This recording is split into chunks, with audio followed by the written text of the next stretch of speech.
Well, I think, we really don't quite understand what accounts for why patients with deletions in chromosome 11 fare better and at least as well as patients who don't have deletions in chromosome 11. So right now we have the observation. And there are several reasons that we have put forward as possible explanations for this, but we're still investigating whether those reasons are actually accurate. And I think those are some research activity that's now ongoing to try and define what is it about the deletions in chromosome 11 that make them less able to respond well to chemotherapy. We know that practical experience is that patients with deletions in chromosome 11 tend to respond to immunotherapy regimen or chemotherapy regimens.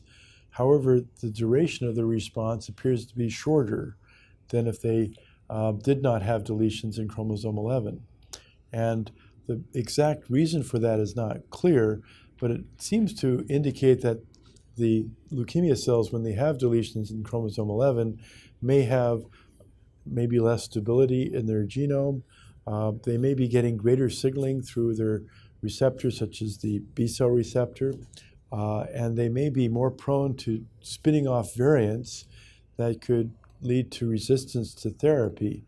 But whatever it is, it seems to indicate that patients with deletion 11q may actually have a tendency to relapse faster after stopping chemotherapy. With Ibrutinib, we maintain therapy. We don't stop therapy. So it may provide the ability to keep that clone from coming back. And that could also be contributing partly to why patients are doing better. So I think research still needs to be done to figure out the explanations here. And I think this will be very useful because then we'll be able to define what are those features that really govern success with treatment with Ibrutinib versus other forms of treatment. Well, I think that we're trying to evaluate what the relationship is between complete response, a partial response, or stable disease, and clinical outcome. Complete response is defined by the IWCLL working group, is where you have the lymph nodes shrinking down to normal size, the blood counts are normal, and you can't detect leukemia cells in the blood or marrow unless you use very sensitive techniques.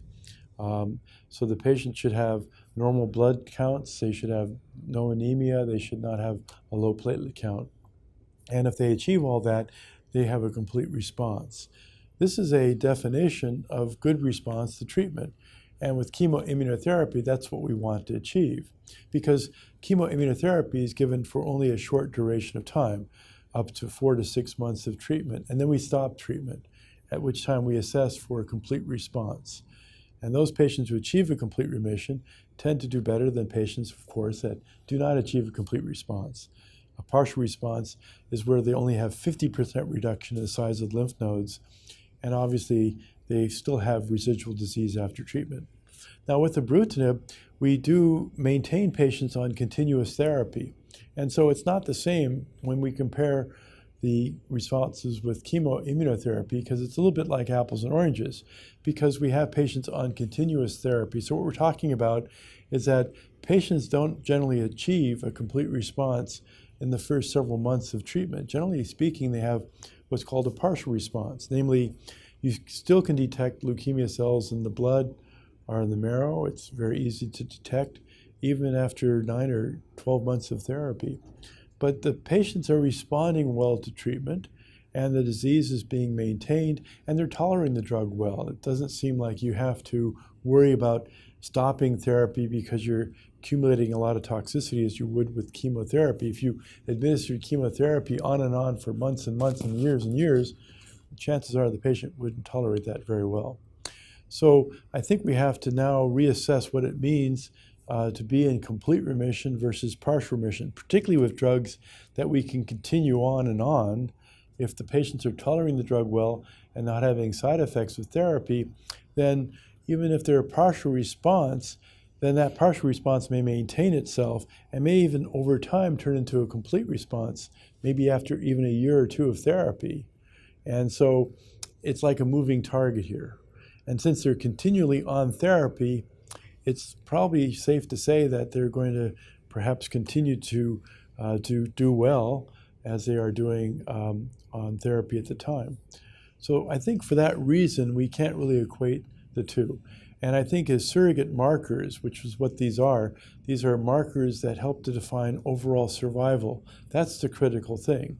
And so if you look at the RESONATE-2 study, where we compared patients with chemotherapy versus patients treated with Ibrutinib, we noted that we did not achieve a lot of complete responses, but patients on drug did well and actually had an improved survival over patients treated with chemotherapy, where we did have a few, although not many, complete responses with that regimen.